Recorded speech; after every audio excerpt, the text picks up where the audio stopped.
So far when we've looked at code, we've seen code that works perfectly. However, you can pretty much guarantee that a lot of the code that you write is not going to work perfectly. And that's alright. So what I want to show you right now is the two different types of errors that you might make, and how to tell when you've made those errors, and then how to figure out how to fix it. And that's just a thing that we kind of have to figure out with time and experience. That's most of it. But I'll give you some pointers to start off with. So first, we have two different types of errors. We have compile time errors, which happen when you try to compile your code using Java-C. And those errors will show up immediately, and they'll keep you from compiling your code. The compiler will say, hey, you need to fix all of these before we compile this into a thing that runs. That's the first type of error, and I'll show you those first. The other type of error are what we call runtime errors. These are things that the compiler does not catch, but that end up crashing your program as it's running, like whenever it gets there. And I'll show you a couple of those too. So let's take a look at some of the compiler errors. And we're going to do that by breaking some rules. So we're going to look back at our Hello Math class in a file called hellomath.java. I'm going to do a couple of things. With this import java.util.scanner, I'm going to change this capital S to a lowercase s. We're going to get rid of the O in Hello Math. Might get rid of this semicolon here. And I think, if we're feeling really fancy, the last thing that we might do is where we declare our sum, we might just choose not to declare it. We might just have the word sum. So we haven't created a variable. We've just chosen to use it without creating it. I think that'll be where we start. And I'll show you, we'll get a whole bunch of errors when we try to compile, and that's okay. That's okay. I'll show you how to fix it. So when we compile, here we'll clear the screen real fast so you can see all the errors. Then we'll compile. It'll be hellomath.java, and what we're going to see is a bunch of errors. Very specifically, we're going to see one error. Okay? And now the way that we know that this is an error, one, it'll say there's one error.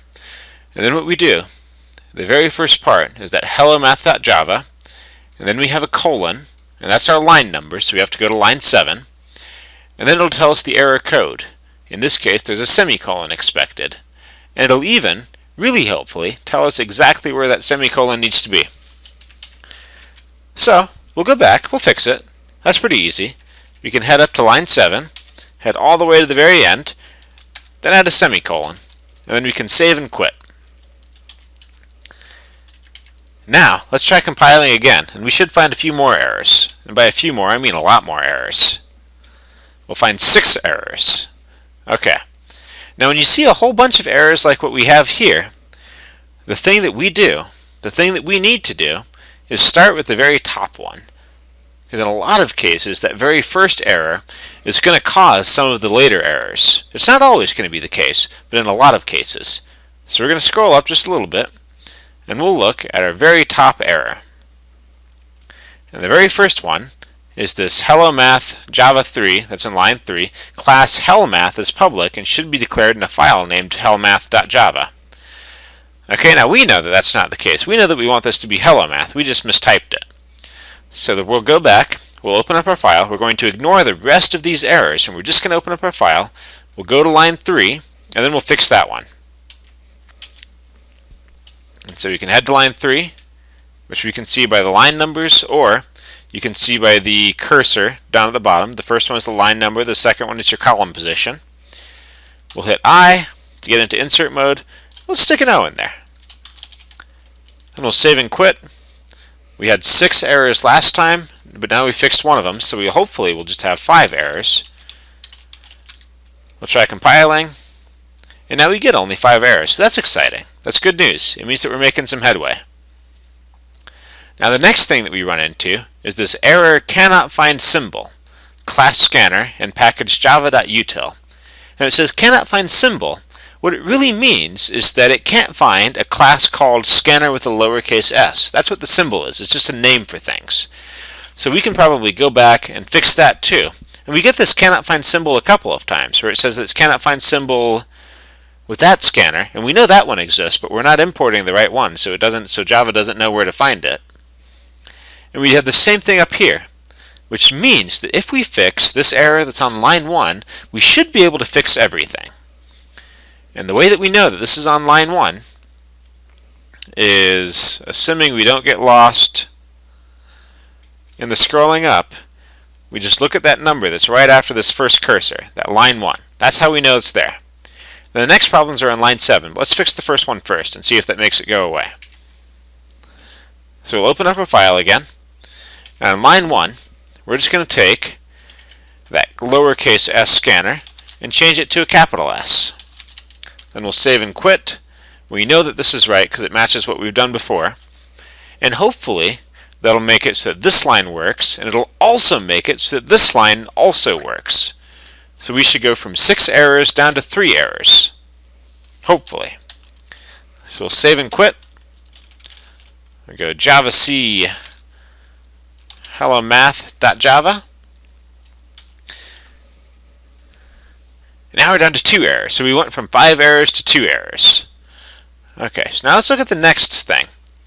We have another cannot find symbol error. When it says cannot find symbol, what that usually means is that you have a variable that didn't get declared, or that you mistyped a class name, or maybe the class name doesn't exist yet. That's what it usually means. What it means is that Java is trying to find this space in memory, and it doesn't know where to go. Now the problem here, the problem with this particular line of code, is that we're trying to use the variable sum without declaring it. So that's a problem. That's definitely a problem. So let's go back and fix it real fast. And when we fix it, we'll do so just like this. Let's make sure that we declare it. So whenever we create a variable, we have to make sure that we declare its type, which in turn implicitly declares its size. We'll save and quit. We'll clear the screen real fast. We'll try compiling again. And since we don't get any messages, what that means is that our program successfully compiled. It means that the compiler did everything that it's supposed to. So we fixed all of the errors that we artificially introduced. So let's try running it real fast. And we'll see. With our first integer, we can give it a 17. With our second integer, we can give it a 23. Together, they add up to 40. It works out pretty okay. So those are compiler errors. Compiler errors are going to show up whenever you compile, and they'll always tell you a line number, and it's pretty easy to find it. The line number is just the number right after that first colon. Now the other type of error that I want to show you is what we call the runtime error. And runtime errors are things that the compiler doesn't catch, but that might break your program. Now the first runtime error that I want to show you is what happens if the user doesn't cooperate. So let's say instead of an integer, our user gives a letter, like A. This is the first runtime error. And it's not a problem with our program, it's just a problem with the user, with this exception in thread main java.util input mismatch exception, and that part right here. That's what we're really looking for. It means that when we got to line 12 of our program, and we know that by scrolling all the way down and looking at the very end, this is called a stack trace. And when we got to line 12 of our program, we were looking for one input using the .nextInt, and instead what we got was a string. So that's a problem. That's the first type. And the way that we figure this out again, we know the type of error by looking at the very top, and we know where that error is by looking at the very last line. In this case, it'll be on line 12. Okay, so that's not a problem. That's pretty easy to fix. And in this class, you can always assume that when you ask the user for an integer, they give you an integer, and when you ask the user for a string, they give you a string, and so on. You can always assume that in this class. In later classes, you're not going to be able to assume that, and we'll teach you techniques in order to get around that, but for this class, you can always assume it. Now here's an error that's a little bit harder to spot. Let's say, instead of printf, we just try to do a regular print statement. We tried to do a regular print statement while still using all of these format conversion characters. These conversion sequences, I should say, these format sequences. Okay, so this is going to break our program. It's going to be a compiler error in this case. Java C hello math. This is going to be a confusing error if you haven't seen it before. And the problem that we're going to get is no suitable method found for print string int int int. When you see things like this, all this really means is that instead of the .print, you just need to make sure you're using printf if you want to be using these conversion sequences. If you don't want to use the conversion sequences, then it doesn't particularly matter. So that one's pretty easy to fix. So we're going to fix that real fast. Then the other thing, we see that we have these 3 conversion sequences, but what happens if we only give it 2 numbers? So what happens if we do something like this? So we know number 1 is going to go in the first one, num2 is going to go in the second one, but we don't have anything to go in that third one. So we're going to see what happens. When we save, we'll clear the screen real fast, then we'll compile. It compiles regularly, so that's maybe a good sign. But when we run it, and we're going to run it, the thing that we're going to find out, it'll ask us for our first integer. Let's go 17. Our second integer might be a 6. That should give us 23 when we add it all together. And then what we get, the sum of 17 and 6 is exception in thread main, missing format argument exception format specifier D. Okay, now that looks really scary. We can copy and paste the entire error code if we want to into a search query on Google, and that'll bring up a good result. But then the other thing that we can do, we can say missing format argument.